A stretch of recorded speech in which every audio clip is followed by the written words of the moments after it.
pag meron kang negosyo, especially sari-sari store, dapat hindi uso yung tumal. Ginagawa natin yan ng paraan.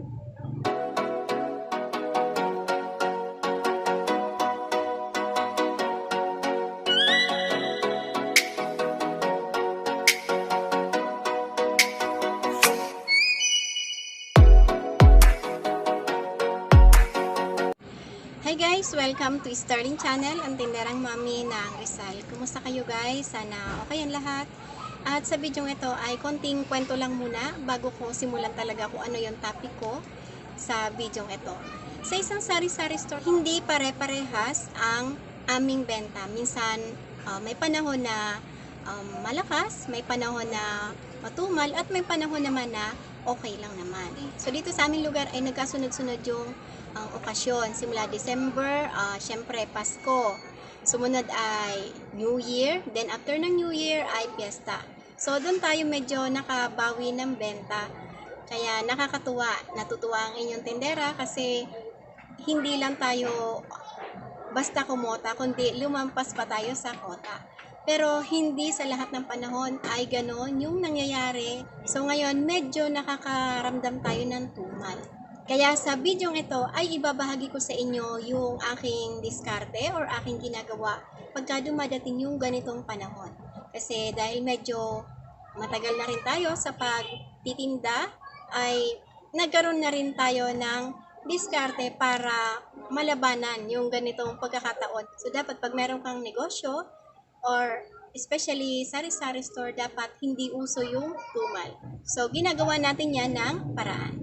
Bago ko ituloy itong aking mga ibabahagi sa inyo, kung bago ka pa lang dito sa channel ko, huwag kalimutang mag-subscribe, paki-like na rin ang video ito, at isama mo na rin yung bell all para ma-notify ka sa mga susunod ko pa mga videos. So ito na nga, meron tayong ginagawang paraan para malabanan ang tumal. Para kahit sinasabing matumal, kahit konti ang taon dumarating or konti ang pumupunta sa ating tindahan, ay aabot pa rin tayo sa kota. Promise yan guys, napaka-legit ng diskarte or technique na ito na ginagawa ko.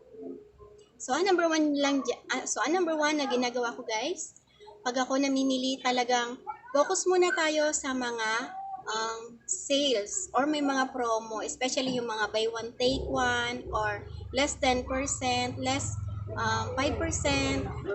Pero, hindi porket promo ay kukunin na natin. Kailangan, idedepende pa rin natin kung ano yung mabili or mabenta sa ating sari-sari store. Kailangan mas maging mapanuri tayo sa ganitong pagkakataon. Kasi nga, di ba, matumal, konti lang yung tao, konti ang ating benta. So, kailangan maging mapanuri tayo kung ano yung ating mga ititinda or idadagdag sa ating sari-sari store. So, yun yung number one ko guys. Naghahanap ako ng mga promos. Number 2 naman, kailangan tutukan ang iyong tindahan. Pag sa tingin ko ay nagiging matumal, ay tinututukan ko muna yung aking tindahan. Pinagpapaliban ko muna guys yung aking ibang mga ginagawa. Kasi yung mga ginagawa ko naman sa bahay namin ay pwede namang magantayan tulad ng labahin. Pwede naman sa isang araw, sa sunod na bukas, pwede naman yan. Pero yung ating tindahan, kailangan talaga ng focus niya ng atensyon. Kasi iba, pagka tayong mismo may-ari ang dumidiskarte sa ating tindahan. At dahil nga ako'y nakatutok dito sa aking tindahan, pagka ganong alam kong matumal, ay dito napapasok yung ating number 3 na maging mapagmasid sa paligid. So, ang number 3 natin ay maging mapagmasid sa paligid. Nag-aabang tayo, baka kasi merong okasyon, merong may birthday, or merong kung ano, salo-salo or meeting dyan sa ating mga kapitbahay, or may bigla ang bisita. So, yun kahit papaano, yung mga ganong senaryo, syempre, aasahan na natin yun na dagdag income yun sa atin. Kasi lalo kung alam natin na sa ating bumibili, suki natin. So, yun, isa yun sa nagiging pag-asa na isang sari-sari store pagka ganyang medyo matumal. So, kailangan nating abangan or maging mapagmasid tayo sa ating paligid para alam din natin kung ano yung mga dapat nating idagdag or dapat itinda sa araw na yon. Para kahit papaano ay makadagdag sa ating kita. At yung number 4 ko dito guys ay nagdadagdag ako ng pampaakit sa mga bata. Yung mga bata, yung tinatarget natin madalas kasi alam nyo ba, yung mga bata, pagka once na may nakita yan sa iyong tindahan na medyo bago sa paningin nila, naakit sila, halimbawa sa mga candy, sa mga kakaibang mga pagkain. Hindi maaaring hindi yayain yan yung kanyang nanay o kung sino man yung kanyang kasama na doon. So, syempre, pag bumili si bata, 90% ay bibili din si kasama. Pag kami sa may nakita ko sa palengke or sa grocery na mga candies, something na biskuit, pagkain, ganun guys. Kasi sa mga laruan, hindi ako masyado sa mga laruan. Kasi tulad nga nung sabi ko sa inyo dati, yung katapat kong tindahan ay nagtitinda siya ng mga laruan ng mga bata. So, hindi natin tinitinda yung kanya mga tinitinda bilang respect na din sa kanya at pakikisama. So, ayan guys, paputol-putol yung ating pagpipilm kasi oras na ng bilihan ng mga tao. Late na naman ang ating pagbibideo. So, tapos na tayo doon sa ating number 4 na magdagdag ng pampaakit na mga paninda. Kasi ang target nga natin doon ay yung mga kids. So, move na tayo dito sa number 5. Yung aking number 5 ay magtipid. Kapag maliit ang benta, dapat maliit din yung ating expenses. Kung dati nagpapadeliver tayo ng pizza or kaya milk tea, ngayon ay wag na muna. Magtiis na muna tayo sa biskuit. Marami namang biskuit na pagpipilian sa ating tindahan. At saka juice. Ayun, pwede na yon. Mas makakamura na tayo doon sa biscuit saka juice kaysa tayo magpa-deliver ng pizza or ng milk tea. Diba sabi nga, habang maiksi ang kumot ay matuto munang mamaluktot. Kasi hindi naman sa lahat ng oras ay ganito yung sitwasyon. Kaya pagka ganito yung senaryo dito sa aking tindahan, ay hindi namin sinasabayan talaga ng gastos. Kailangan magkaroon din tayo ng control sa paggastos pagka ganito yung senaryo ng ating tindahan. At yung number 6 na ginagawa ko guys na talaga napaka-legit talaga namang 100% effective way para tayo ay kumota kahit na medyo matumal. Kahit matumal pa yan ay talagang maaabot nyo pa rin yung inyong kota. Kasi talagang proven na yan dito sa aking tindahan. Ang number 6 ko ay magdagdag ng oras sa pagtitinda.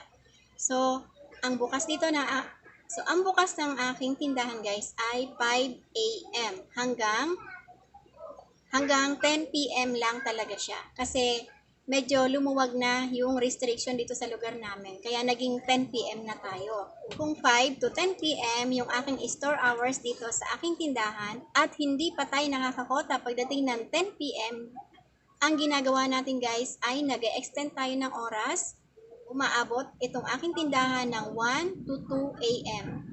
So, nagdagdag tayo ng ilang oras. 10, 11, 12, 1, 2. So, nagdagdag tayo ng 4 hours dito sa ating tindahan para kahit papaano ay madagdagan pa yung ating kinikita. Thanks God kasi napaka-effective niya guys. Yung pagdadagdag namin ng 4 na oras dito sa aking tindahan ay napakalaking tulong para maabot ko yung kota. Kasi pag kumokota ka sa iyong tindahan ay napakalaking pagtulong noon guys sa pag-grow ng iyong negosyo. Wala kang dapat ikabahala pagka ganon, pagka umaabot ka sa kota. Kung lumampas man tayo ay bonus na lamang yun. At dagdag ko pa dyan guys, pagka medyo matumal dito sa aking tindahan, ang ginagawa ko ay ginagawa nating mas kapaki-pakinabang sa pamamagitan na pagre-repack. Kung meron tayong mga repacking dyan, yan na yung panahon para tayo makapag-repack, makapaglinis-linis, makapagpunas-punas ng ating mga istante, magtanggal ng mga agiw. Kasi minsan kailangan din natin talaga maglinis ng ating tindahan para magaan din yung pasok ng blessing sa atin. Kaya pagka ganon, medyo naiinip tayo dahil walang customer, gamitin na lang natin yung oras na yon para tayo ay makapaglinis, magpunas-punas ng ating mga dilata, ng ating mga debote. At sa ganung paraan, gaganda pa yung itsura ng ating mga tinda kasi maaalis yung mga alikabok. At pati mga agiw ay isama na rin natin sa paglilinis. Isang mabilis ang review lang guys, yung ginagawa kong diskarte dito sa aking tindahan pagka matumal ay number 1, sinisipagan natin maghanap ng mga promos. Number 2, need nating tutukan ang ating tindahan. Number 3, magmasid sa paligid para malaman natin kung ano yung mga okasyon sa ating kapitbahay, sa ating paligid. Number 4, magdagdag ng mga pang-akit, especially sa mga kids. Number 5, magtipid. At number 6 ay dagdagan ng oras sa pagtitinda. So, sana nakatulong yung ating 6 na discarte tips, especially sa ating mga kasari. Ganun talaga guys, normal na dumadating tayo sa tumal kasi hindi naman sa lahat ng oras ay Pasko. So, ang gawin na lang natin, diskartehan na lang natin na maganda para malabanan natin yon. Maraming paraan, maraming way para kahit papaano ay maabot pa rin natin yung ating quota. Nasa diskarte na lang natin yan at sipag.